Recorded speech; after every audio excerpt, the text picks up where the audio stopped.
May 22nd, 1995. All rise. Court is now in session. When they heard of threats to hang the judge... And it's your job to arrest this man for treason. We're tired of it. We're tired of the threats against these individuals in this courthouse. When they heard of threats to try the sheriff for treason and shoot him... That is something that this community isn't going to stand for. Your right to speak your mind ends when you start harassing and start intimidating and threatening force upon people. The people in this town said it had gone too far. Don't threaten people that you're going to kill them. Tonight, the people of Hamilton, Montana versus the militia.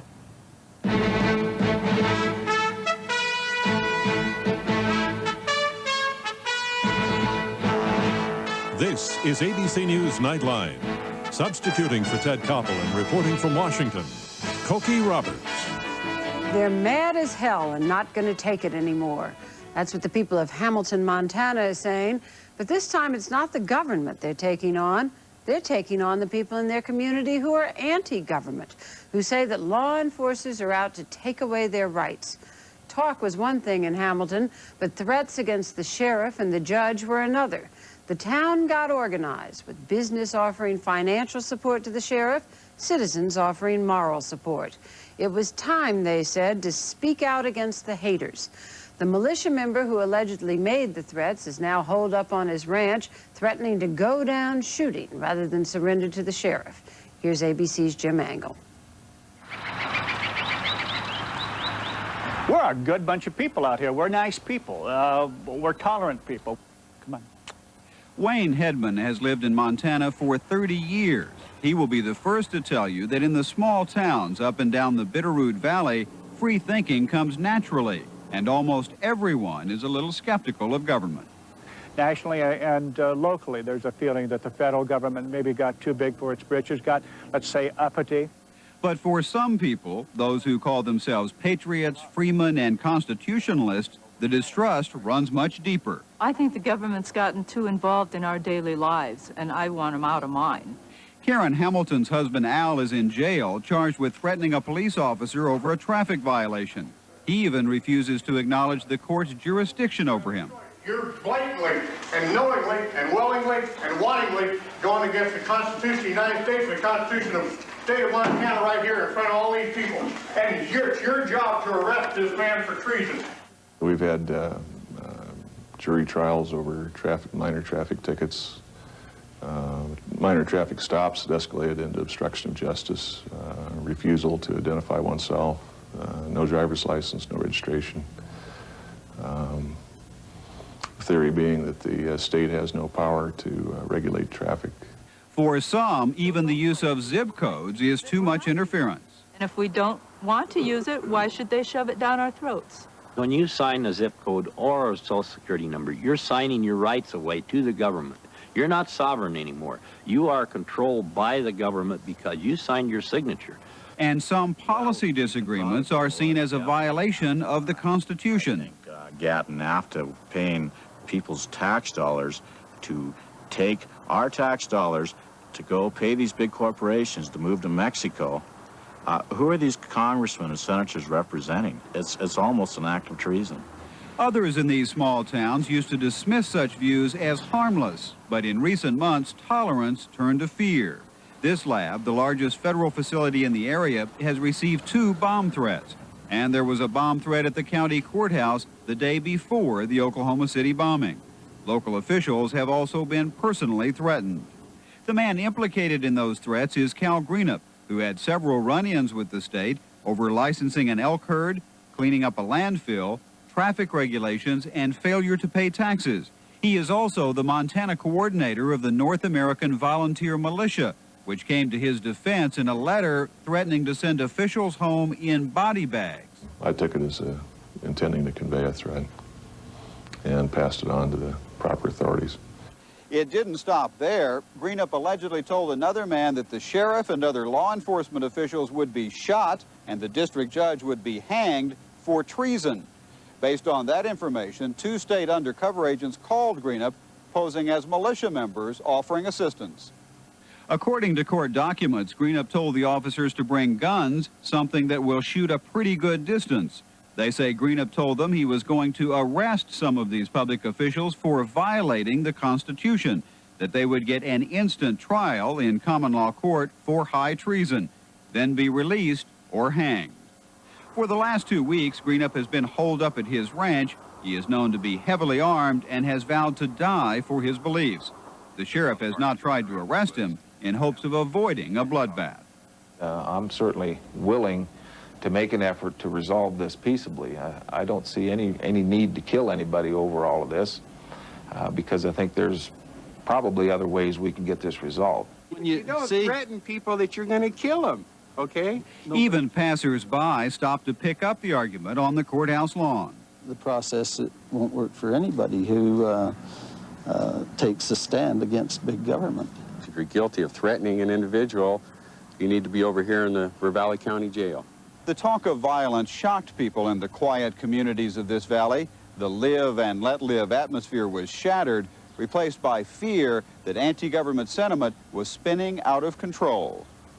Members of the community, including Gail Goheen, started to take a stand. She organized a petition which was signed by 800 people and published in the local newspaper, backing officials and rejecting threats of violence. You're responsible for evil if you don't stand up and do something to stop it. And so there was really a community outpouring. Many people also put posters in their windows, another way for the community to make a statement. We didn't want it to turn into being a haven for those people who did not choose to follow the rule of law, the process of the law. Hedman and others asked the sheriff what else they could do to help. He asked for video cameras for patrol cars, and within days, the business community raised enough money for the first camera, which was installed last week. There's a different atmosphere in the community. It's just, all right, enough. We're not going to put up with this anymore. And I think that, in the end, will win out. The lines are now drawn, and patience for the Patriot movement is wearing thin. If you got a beef with the system, get into the process and file for office and change it from the inside. Don't start waving your weapons around and intimidating people. I'm talking about the system that's in place. It's not perfect, but it's damn good, and we need to utilize it instead of sitting on our butts complaining and whining. At the moment, there is an uneasy coexistence in the Bitterroot Valley. No minds have been changed by recent events, but a clear line has been drawn. The community will tolerate the views of anti-government activists, but not intimidation and threats of violence. This is Jim Angle for Nightline in Hamilton, Montana. When we come back, the sheriff of Hamilton, Montana, and an expert on hate groups. This is ABC News Nightline, brought to you by IBM.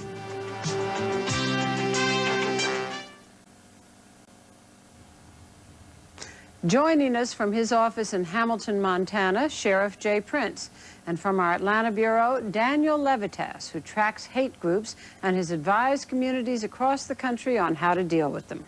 Sheriff Prince, were you surprised at the community reaction here, that people decided that they were going to get together behind you and against some of their neighbors?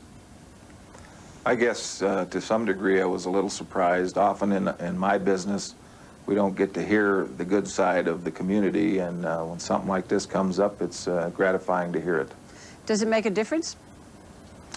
It makes a difference, I guess, in your mind, because you are doing a job that for the most part is distasteful to a lot of people, and when you get a group of people that decide that you're doing the right things or that they support you, it's nice to hear it.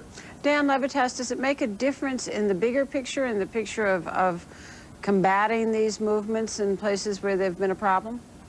Absolutely. I think, you know, we've got to recognize that the militia movement and the paramilitary violent right wing in this country, it's not just something that exists on people's television set on the nightly news. It has a real effect in communities, and that's where the battle is going to be won, in communities like Hamilton and other places around the country. Do you see it that way, Sheriff? Do you see this as a paramilitary right-wing organization? Well, I'm not sure I'd characterize it quite that way. We have a group of people here, a small group, that have some philosophical differences with what's going on. I sympathize a little bit with some of their thinking, although we part company on the manner that we think changes should be affected. And I think it is a small group, and I don't even really characterize these people as militia. They're just extreme in their thinking. But in the go ahead. Well, what we have with what's going on in Montana is a classic example of the Posse Comitatus, a rural right-wing group that was started back in 1969 that has grown for decades and fed on the economic discontent and the political discontent in farm and rural communities around the country. That may just seem local in Hamilton, Montana, but when you add Hamilton, Montana to Decker, Michigan, to communities all around the country, what we do have, in fact, is a national movement of tens of thousands of people, perhaps as many as 50,000 people under arms. The man that is at his ranch and not allowing himself to be arrested by you, Sheriff, he was protected by some other militia members, was he not? Right. He was. He went out of state. He had several people that escorted him, two of which have been charged and have already been arrested. And they had some rather significant weapons in their cars, as I recall. Well, we're not real sure exactly. There was some mention of a .50 caliber fully automatic machine gun, but that was never corroborated. That was not seen fully assembled, so we don't know if in fact it was operational. But they did have semi-automatic rifles, handguns, and they did have some plans to do some, I guess, some crazy things if they were stopped. Like what? Well, their object was to ram any roadblocks and then shoot law enforcement if that became necessary. And of course, we had undercover people that were involved in that, so we certainly had inside information, and nothing got out of hand. Mr. Levitas, do you see this as something more than just that kind of singular incident? You see that as part of a bigger picture? Well, absolutely. There have been incidents over the past decade which, when you add them up, complete a pretty dangerous picture of a violent right-wing movement that is dedicated in establishing what they call a white Christian republic. In the kind of bizarre constitutional ideas we hear from the members of the rural radical right, like Calvin Greenup, people who don't want a driver's license or a social security number and so forth, they reject those government regulations because they believe that the Constitution of the United States should only apply to white Anglo-Saxon Christians. The ideas of these groups are parallel and grow out of much more familiar hate groups that are known to a lot of people. Sheriff, go ahead. Yeah, I was just going to comment. What you're also seeing, I think, is a manifestation of a national frustration that's been going on for several years. And we saw it in the '94 elections by the big changeover in Congress. You're seeing a movement, so to speak, that lends itself quite well to some of these more radical ideas and gives these people that are real extremists a forum with which to convert people that have some frustrations with government. I'm one of those people that's also frustrated with government. I have some concerns, but I don't lend myself to the real radical response. Now, this one extremist who is on his ranch, you have chosen not to arrest him, and I want to talk about what that means for the bigger picture if you don't go in and arrest someone when we come back in just a moment.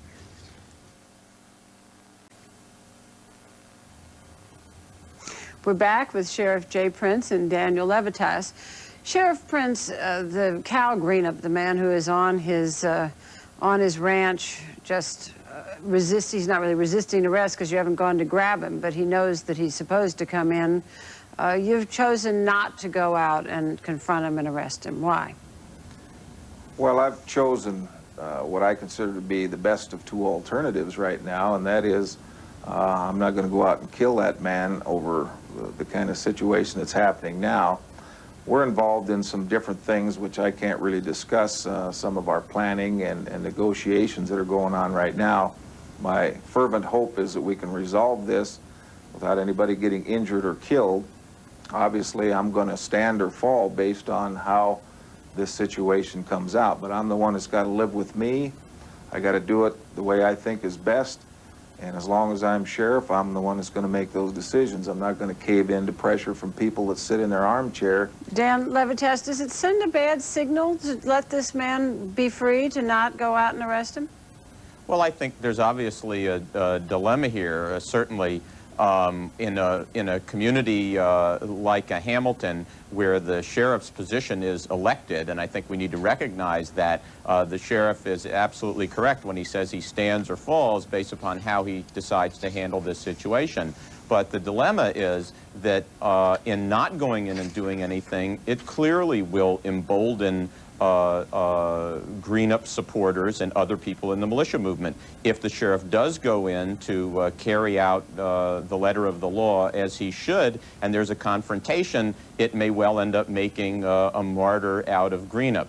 So it seems like between a rock and a hard place, but really I think what does need to happen is to send a clear signal that Greenup and the radical right and others like him will be treated according to the same standards as everybody else. Once you begin to bend the rules for the right wing, then that means they will stretch them even further. Let's remember, in the Randy Weaver incident in Idaho, which is such a cause for people in the militia movement, where deaths were involved, the law enforcement officials were engaged in a standoff for 5 months before they moved in. And so regardless of how long the sheriff waits, there's going to be a confrontation at some point, and let's just hope someone doesn't get killed. So you're saying he should go in because there's no avoiding it?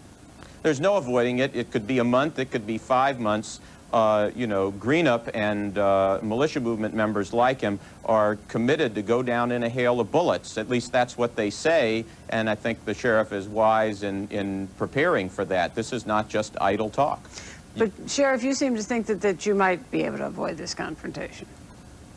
Well, I don't have a crystal ball, and I can't see the future any better than anybody else, but I do know what I'm faced with. I know what I have to do, and I know how I have to do it.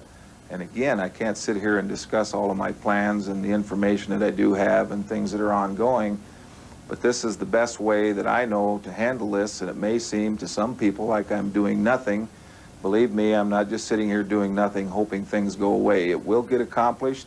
I'll get my job done. I'm not worried about the politics of this. I ran last election unopposed, and if somebody wants to do this job, why didn't they run against me? I'm not worried about being reelected. I've been in this business for 23 years. That's not an issue.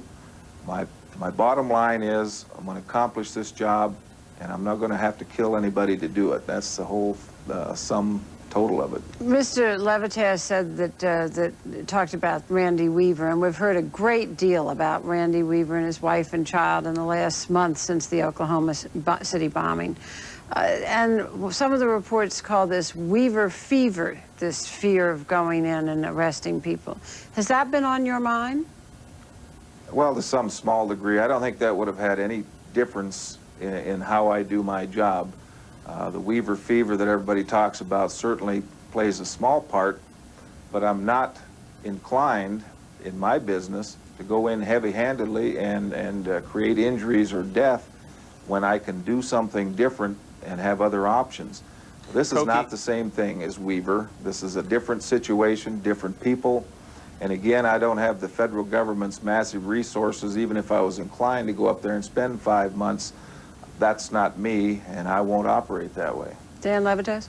Koki, I think it's important to recognize that a law enforcement solution to problems like this is only one element of dealing with the situation. Obviously, for every one Cal Greenup, there are dozens of people who believe what he believes in the right-wing so-called patriot movement. And that's a problem that can only be solved by people organizing in communities like Hamilton. The problem is that in small towns and rural communities and other places where right-wing hate groups are present, a lot of people are intimidated. If we truly believe that the majority of the American people will reject out of hand racism, anti-Semitic conspiracy theories, violent anti-government rhetoric and actions, then we have to ask the majority of the American people to stand up and speak out and get organized in their communities along those lines. Let me comment here. One thing that concerns me is the overreaction to some of these things too, and the potential for chilling good, honest debate over some of the problems that exist in this country.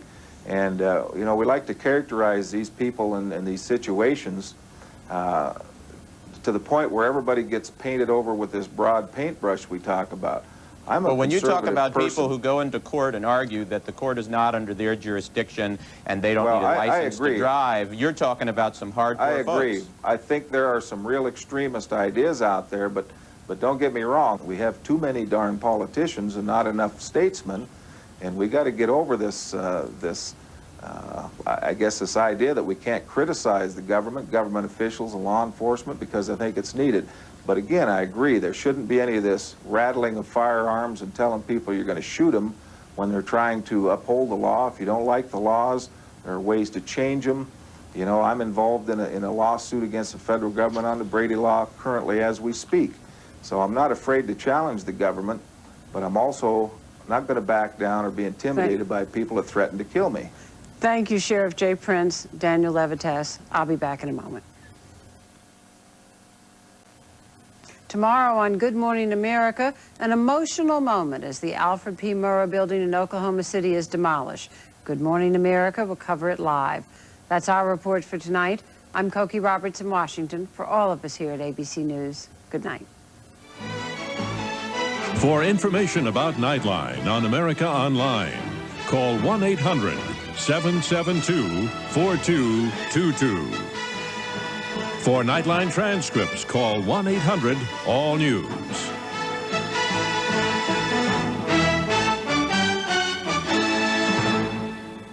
Nightline is a presentation of ABC News. More Americans get their news from ABC News than from any other source.